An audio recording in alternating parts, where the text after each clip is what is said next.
que vai dizer o seguinte: no dia seguinte, João viu Jesus vindo à direção dele e disse: aí está o Cordeiro de Deus, que tira o pecado do mundo.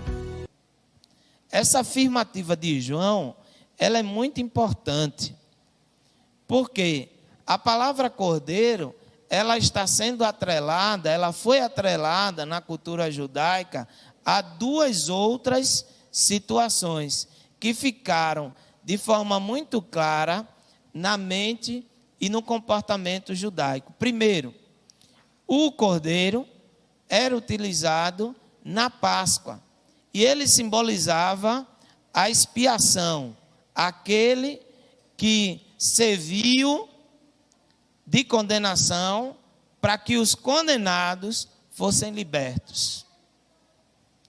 Depois, o próprio Isaías vai utilizar a palavra cordeiro para mais uma vez aplicá-la dentro desse conceito. E qual é o conceito que ele vai aplicar agora? Ele vai dizer que, como um cordeiro que é levado ao matadouro, sem esboçar nenhum tipo de reação contrária, ele aceita para que aqueles que são pecadores tenham seus pecados perdoados pelo sacrifício de um não pecador. E aí, quando João vê Jesus, ele olha para Jesus e agora ele vai utilizar a mesma palavra cordeiro para falar para o povo de forma muito direta que o povo vai entender. Ele olha para Jesus e diz: eis aí o Cordeiro de Deus. Ele está dizendo: eis aí aquele que vai pagar o preço pela nossa desobediência. É esse o contexto. Durante esses domingos que vem aí pela frente, do mês de dezembro, nós vamos estar falando sobre milagre. Tiago, pode ir lá. Já foi? Obrigado. Nós vamos estar falando sobre milagre. Quando a gente pensa em milagre, a gente vai automaticamente entender milagre como sendo uma manifestação do poder divino, mas essa manifestação, ela está ao nosso dispor. E aí a gente pensa nessa manifestação e a gente coloca o milagre como sendo cura, o milagre como sendo uma bênção alcançada de uma forma geral. Na maioria das vezes, a gente sempre vai colocar a palavra milagre atrelada a uma bênção física, a uma bênção desse mundo. E, na verdade, o que é um milagre? O milagre é intervenção divina. Quando Deus intervém na história e muda o curso natural da vida. Isso é um milagre. E aqui eu não estou desmerecendo a cura e as outras bênçãos que a gente recebe de Cristo. Não. Mas eu quero que você entenda que o milagre é uma intervenção divina. Olha, se o mundo está girando assim, Deus intervém para o mundo aqui. E o curso natural não segue mais, porque houve a intervenção. Depois é que vai seguir. Então eu quero pensar por aí. Por quê? Está se aproximando aquilo que a gente tem como Natal. Fatalmente, normalmente, a gente entende que Natal vai entender que é roupa nova, calçado novo, uma mesa farta, não é? Casa pintada. Ainda bem que minha esposa não tem isso. Eu pinto minha casa de 4 anos. Aí não tem muito estresse em relação a isso. Certo? Roupa eu não compro. Alguém disse assim: pastor, o senhor está muito na moda. Eu disse: é porque a minha moda é cimidão. Cimidão eu aceito. Aí não tem moda, né? Quem vence, me dão, aceita. Mas o Natal se tornou a festa.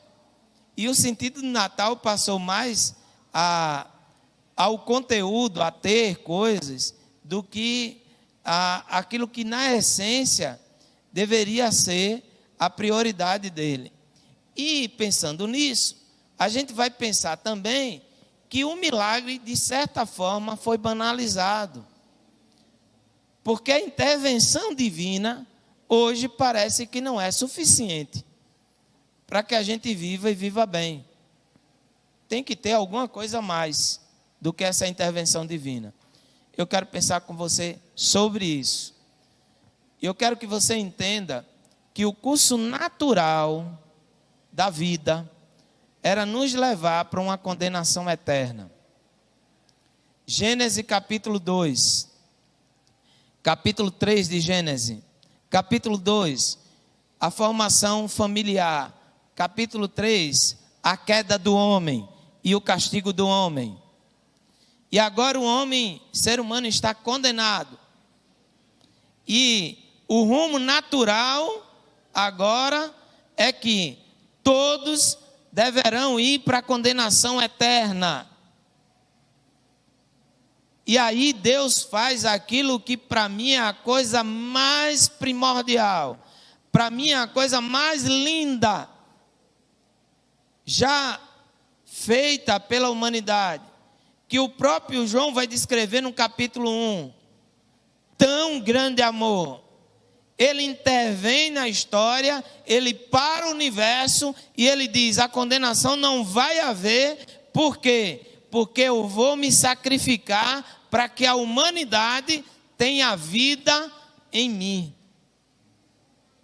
Esse é o maior milagre de Deus. Esse é o maior presente de Deus para a nossa história. E quando a gente entende isso, que o nosso destino era o inferno e Deus nos remiu para nos colocar no céu, nós passamos a ser eternamente gratos.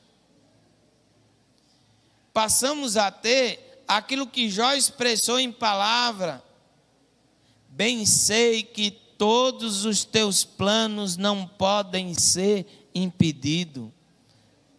Bem sei que o meu Redentor está vivo e bem vivo.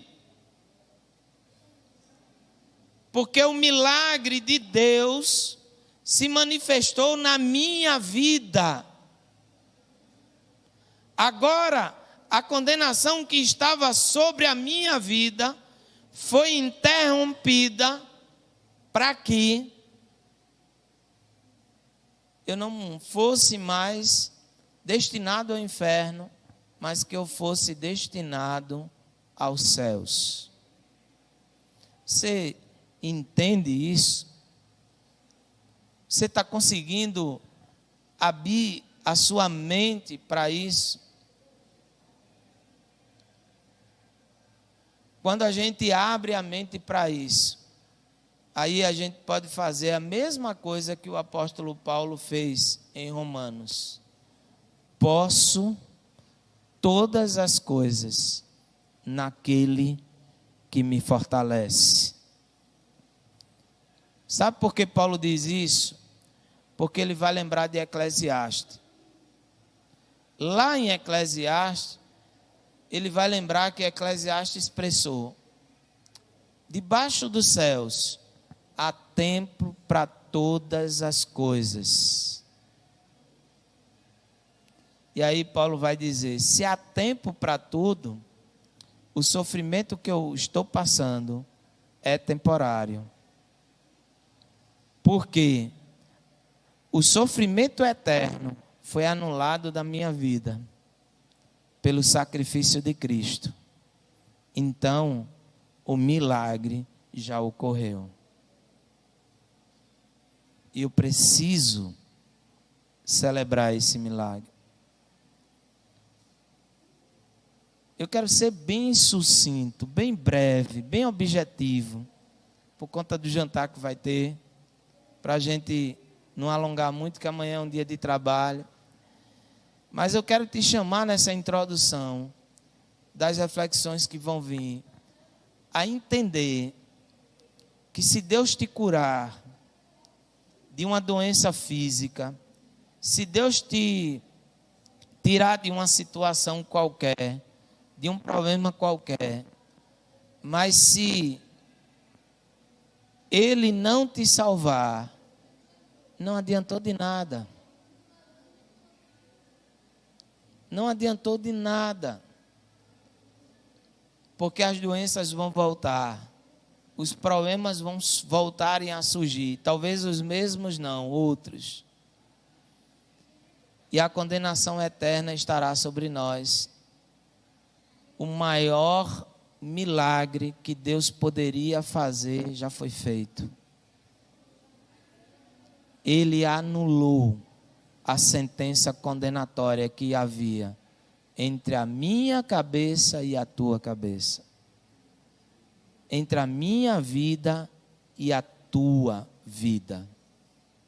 Por quê? Somente Ele tem a autoridade de intervir e parar o cosmo, a roda da vida. Por isso que nenhum outro fez, Ele fez, porque a autoridade é dele. Se você começar a entender isso, eu acredito que todo dia você vai se levantar assim: bendito seja o Deus de Israel, que me deu a salvação. Pode ser que no dia 24, porque a gente não é assim, só comemora na véspera, né? Dia 24, você sente na mesa, só tem um copo d'água. Eu não desejo não, desejo outras coisas. Mas pode ser que só tenha um copo d'água e uma bolacha creme caqui. E você vai erguer o copo e a bolacha e vai dizer: bendito seja o Deus de Israel, que me deu a salvação. Nos dias mais atribulados da vida, onde filhos, netos, sabe aquele dia que chegou a noite e parece que ela ficou, não quer ir embora. Nesse dia de maior perturbação, você vai abrir sua boca e vai conseguir dizer: bendito seja o Deus de Israel, que me deu a salvação. Por quê, irmãos? Porque nós vamos saber, entender que tudo nessa vida passa. E as dores e os lamentos também vão passar.